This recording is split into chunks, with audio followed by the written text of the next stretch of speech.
लोकमान्य टिळक नेतृत्वाने जाळ होते. समुद्र नेत्रीची धरती मसाल होते. परकीय बंदिवास सापे देश होता. पण आग किशोरीचा एक एक लेख होता. केली सिंह गद्यांना स्वराज्याची असा महान इतिहास वंदन कोटी कोटी परा.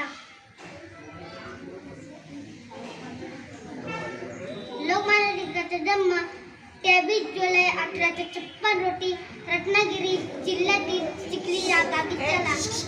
त्यांचे नाव बाळ गंगाधर टिळक, त्यांचे वडिलांचे नाव गंगाधर पंत व आईचे नाव पार्वतीबाई असे होते.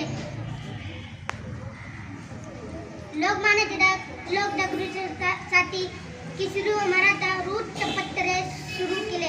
भारत माताच्या अनमोल रत्नाचे 1 ऑगस्ट 1920 रोजी निधन झाले. असा